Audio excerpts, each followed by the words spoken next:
Mais wesh, Historia est ma dead. Elle a balayé son daron. Prise de judo et tout. J'étais mort, frérot. À ce moment-là, je te jure, j'ai réfléchi. Je me suis dit, putain, ok, son daron, c'est un FDP, mais genre le king des FDP. Je me suis posé 2 secondes et je me suis dit, si moi, là, tout de suite, je fais ça à mon daron pour toutes les fois où il m'a envoyé pour rien. Des trucs du style, va me chercher la télécommande, or que la télécommande est devant lui. Ou encore, va à Carrefour, acheter du pain, or qu'on en a déjà plein à la maison. Qu'est-ce qu'il m'aurait fait? Je serais même plus là pour parler avec toi, frérot Serette. Il m'aurait cassé le bras, tordu le cou, et m'aurait envoyé au bled par Chronopost. Oui, oui, oui, c'est ce qui me serait arrivé si j'avais fait le fou avec mon père.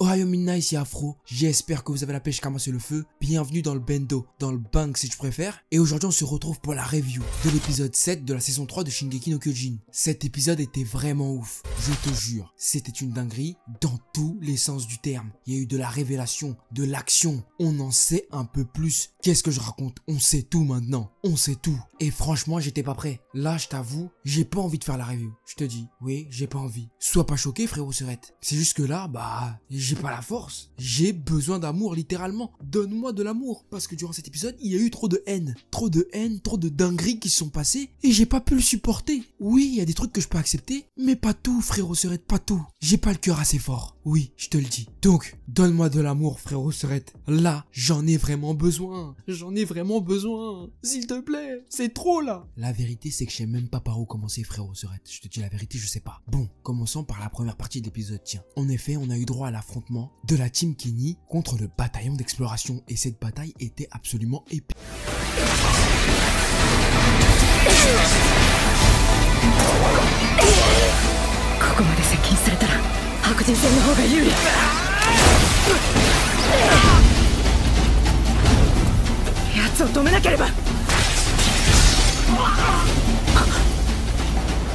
Épique. Oui, oui, oui, épique. C'était bandant. Pourquoi? Pour plusieurs raisons, frérot Serette. Premièrement, ça t'a pas fait un choc? Moi, ça m'a fait un super choc quand j'ai compris que cette bataille opposait le bataillon d'exploration qui est censé protéger les humains contre des humains. Et je te parle même pas du fait que c'était un 8 contre 32 ou 34, je sais plus. Mais là, durant cet épisode, le bataillon d'exploration a éliminé énormément d'individus. Ces mêmes individus qu'ils étaient censés protéger. Ces individus avaient une famille, tout comme eux. Et maintenant, ils sont morts. Non pas parce qu'ils étaient mal organisés, non, non, non, tout simplement parce qu'ils n'avaient pas d'Armin dans leur camp. Oui frérot Serette, quand t'as un Armin dans ton camp, t'es obligé de gagner. Quand t'as un Armin dans ton camp, ton bac tu l'as comme ça, sans forcer, car tu sais que dans tous les cas, Armin va t'aider à réviser. T'as un problème avec une meuf, tu sais pas comment la gérer, demande à Armin. Armin c'est un peu le père Fouras de Shingeki no Kyojin. Il sait tout, il peut tout gérer, et il est trop intelligent frère. Il ne l'a vu qu'une fois, et même si c'était pas son métier, il a réussi à analyser l'équipement tridimensionnel de la bande à Kenny, et a ainsi pu trouver l'alternative parfaite pour pouvoir les éliminer rapidement, tout en semant le trouble dans le camp ennemi. Armin, c'est lui l'homme du match. Enfin non. Les meilleurs joueurs de cet épisode sont Mikasa et Levi. Premièrement, Mikasa, elle en a schlappé combien? Elle en a rien à foutre. Là, dans sa tête, tout ce qu'elle veut, c'est son RN. Et moi, je vais être honnête avec toi, je suis franc. Frérot Serette, je sais qu'il y en a parmi vous qui sont des petits. Et je m'excuse par avance pour ce que je vais dire, mais au bout d'un moment, faut que Mikasa et RN y fassent leur bail. C'est bon, il y en a marre. Faites vos bails, les gars, on en a marre, c'est bon. Mikasa, elle en peut plus. Faut qu'Eren lui mette des fessées. Je te dis la vérité. Je suis pas là pour te mentir, frérot Serette. Là, c'est de l'abus qui se passe. Parce que sinon, elle va jamais s'arrêter. Moi, je veux que son bien. T'es là, tu crois, je suis là pour te faire rigoler. Mais non, moi, je suis pas là pour te faire rigoler, frérot Serette. Moi, je suis là pour que l'histoire avance et que les personnages se sentent bien dans leur peau. Là, Mikasa n'est pas bien dans sa peau. Du coup, hop, une fessée et c'est bon. Je pense que ça ira mieux. Ensuite, Levi. Levi, il a schlappé son oncle. Oh!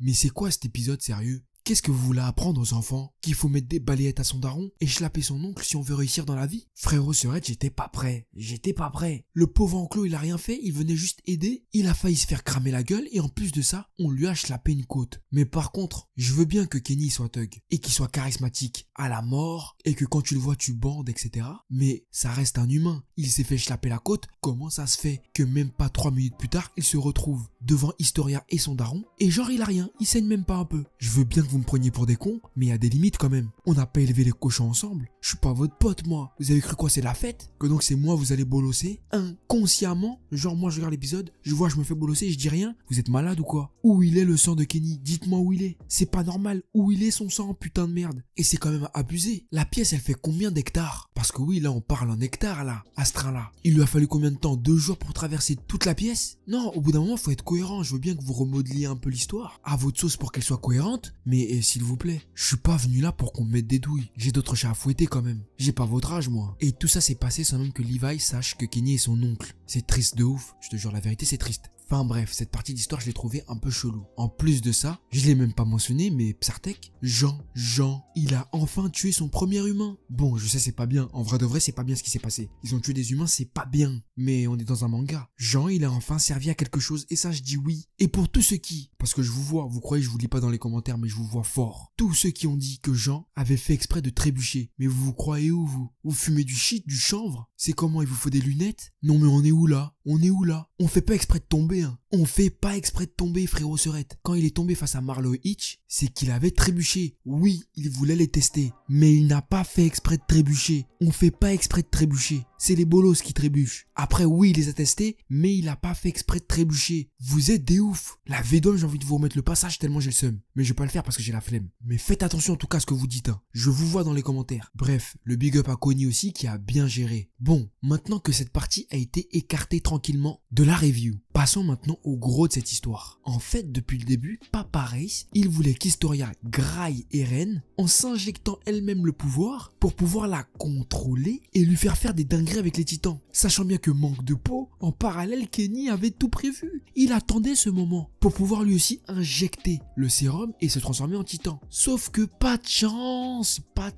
frérot. Déjà de 1, Historia c'est pas une bolosse, et de 2, Kenny n'est pas de sang royal. Et tu vois, durant tout cet épisode, je me disais mais attends, Papa Race, comment ça se fait qu'il voulait attendre que ce soit Historia qui s'injecte le produit et pourquoi il se l'est pas fait lui-même? Pourquoi, s'il veut protéger les murs, pourquoi ils ne l'ont pas fait avant? Comment ça se fait qu'il y a des titans dans les murs et que la famille royale qui est censée protéger le peuple n'a guère voulu, grâce au pouvoir des titans, se débarrasser des titans? Oui, je sais, j'ai dit 2 fois titan, ma phrase ne veut rien dire, on se calme, c'est bon, respire, pète un bon coup, ça te fera un bien fou. Mais tout ça c'est parce que le pouvoir du titan qu'avait Frida Race est tellement puissant que tu es dans l'incapacité de pouvoir éradiquer les titans. C'est un peu comme une sorte de malédiction un peu, c'est chelou. Bah oui frérot Serette, quand Papa Race et son frère sont venus lui dire d'éradiquer les titans. Sauf que quand le frère de Papa Race a bouffé son papa, lui aussi n'a plus voulu éradiquer les titans. Pareil pour Freda, or qu'elle aurait pu le faire. Ça ne veut dire qu'une chose, il y a une malédiction sous. Ça ne veut dire qu'une chose, il y a une malédiction sous la table. Je te jure, il y a un genou, il se balade là, il fait des dingueries. Et Kenny semble connaître le frère de Papa Race. Carrément, il lui a dit, il parle pas mal de lui. Wesh, c'était son crush ou quoi? C'était son gars sûr? Son frelon? Ou bien ils étaient paxés les deux là, je sais pas. Mais c'est très bizarre. Pourquoi Kenny veut se transformer en titan? Quelles sont ses intentions? Pourquoi il est déconnecté comme ça? J'aurais jamais pensé que c'était sa guerre de devenir un titan. Est-ce qu'il voulait lui aussi changer les choses? C'est chelou. Mais comment parler de cet épisode,